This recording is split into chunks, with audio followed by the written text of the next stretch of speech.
तो कहानी की शुरुआत होती है और हमें दिखाया जाता है कि एक औरत अपने पति से कुछ बातें कर रही होती है। यहाँ पर उसका हस्बैंड उसे बताता है कि वो अपनी जॉब को लेकर बहुत ज्यादा परेशान है। यहाँ पर वो बताता है कि उसके कुछ दोस्त और कंपनी के लोग मिलकर उसे धोखा देकर उससे एक प्रोजेक्ट छीन लिए हैं, जिसकी वजह से उसका बहुत बड़ा लॉस हो चुका है। और इतना कहकर वो अपनी जॉब के लिए फिर से निकल जाता है और फिर अपने ऑफिस के केबिन में जाकर सुसाइड करने की कोशिश करता है। अब जब ये बात उसकी वाइफ को पता चलती है तो वो कंपनी के सीधा ऑफिस में जाकर उन लोगों से बातें करती है और यहाँ इन लोगों से आकर अपने हस्बैंड के बारे में पूछती है, जहाँ पर उसे पता चलता है कि उसका हस्बैंड मर चुका है और उसकी मौत का जिम्मेदार उसके ऑफिस का ही एक आदमी है, जिसने उसके हस्बैंड का प्रोजेक्ट उससे छीन लिया था। अब इसके बाद हम देखते हैं कि वो अपने हस्बैंड के केबिन में जाती है, जो अब दूसरे आदमी का हो चुका था, जिसने उसके हस्बैंड को धोखा दिया था। और वहां पहुंचने के बाद उसके ढूंढने पर वहां उसके बहुत सारे डॉक्यूमेंट्स मिलते हैं और उसमें से अपने हस्बैंड के कुछ डिटेल्स भी निकालती है, जहां पर उसे पता चलता है कि जिस आदमी ने उसके हस्बैंड की जॉब छीनी थी, उसके घर पर उसकी एक पत्नी और उसका बेटा रहते हैं और उन्हें एक कोचिंग टीचर की जरूरत भी है।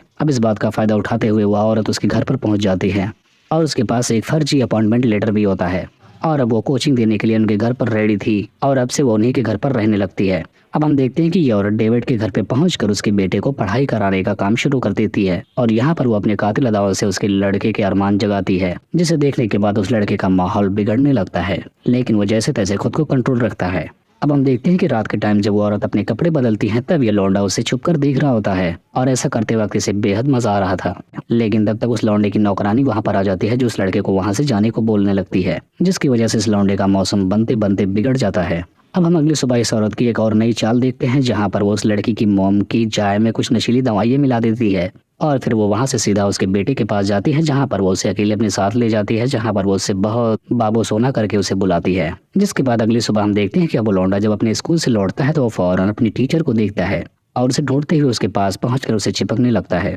और उसके पास पहुंचकर उसे अपना रिजल्ट दिखाता है, जहाँ पर वो उसे बताता है कि अब वो पास हो चुका है और इस बात के लिए वो उस लौंडिया के साथ भिड़ना चाहता है। जिसके बाद अब उसकी टीचर भी उसके साथ उसका काम करने में आसान कर देती है और वो पूरी रात उसके साथ रोमांस करती है। अब इधर हम दूसरी तरफ देखते हैं कि उस लौंडे की मॉम भी काफी ज्यादा परेशान चल रही थी, जिसके बाद उसका हस्बैंड उसे देखने के बाद इस हाल में काफी दुखी हो जाता है और वो अकेले में जाकर पूल खेलने लगता है। लेकिन तब तक वहाँ पर टीचर आकर उस लौंडे के बाप को भी फंसाने लगती है, जिसकी वजह से इस आदमी का एंटीना रेडी हो जाता है। हम आपको बता दें कि ये वही आदमी है जिसने इसके हस्बैंड को मरने पर मजबूर किया था और यहाँ पर ये दोनों भरपूर रोमांस करते हैं। लेकिन इनका ऐसा कार्यक्रम होते हुए इनका बेटा बाहर से इसे देख लेता है, जिसके बाद वो अपनी टीचर से काफी ज्यादा नाराज हो जाता है। अब अगली सुबह में फिर से दिखाया जाता है कि वो टीचर उस लौंडे की मोम की चाय में फिर से नशीली दवाइयाँ मिलाती है, जिसके बाद वो फौरन उसके लौंडे के रूम में घुस जाती है। यहाँ अगर वो कहते हैं कि मुझे पता है तुम मुझसे काफी ज्यादा नाराज हो, लेकिन इसमें मेरी कोई गलती नहीं है क्योंकि तुम्हारे पिता ने ही मुझे ऐसा करने पर मजबूर किया। अब ये सुनने के बाद ये लौंडा मान जाता है और इधर इसका हथियार भी दूसरे राउंड के लिए तैयार हो जाता है, जिसके बाद अब ये दोनों फिर से रात भर के लिए शुरू होने वाले थे।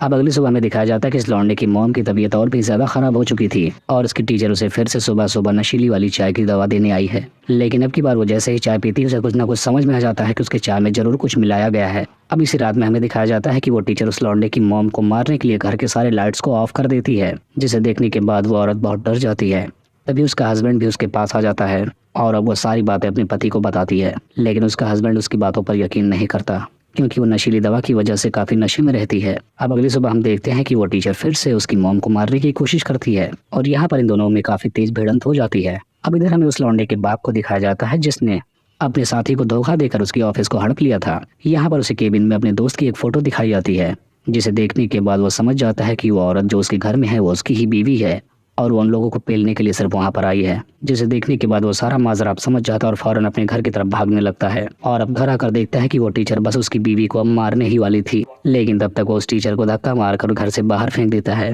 जिसके बाद अब उसके घर पर पुलिस भी आ जाती है, लेकिन वो टीचर वहां से फरार हो निकलती है। अब अगली सुबह दिखाया जाता है कि वो आदमी अपने बेटे को फोन करता है, जहाँ पर वो लोग अपने बेटे को अपने घर पर बुलाते हैं, लेकिन उसे कहाँ पता था कि घर पर इतना कांड हो चुका है। इतना कहकर वो फोन रख देता है और यहीं पर हमें पता चलता है कि इनके लौंडे के साथ कोई और नहीं बल्कि उसकी टीचर ही है और उसका अगला टारगेट अब उसका बेटा है। और इसी को दिखाते हुए इस कहानी का यहीं पर एंड हो जाता है।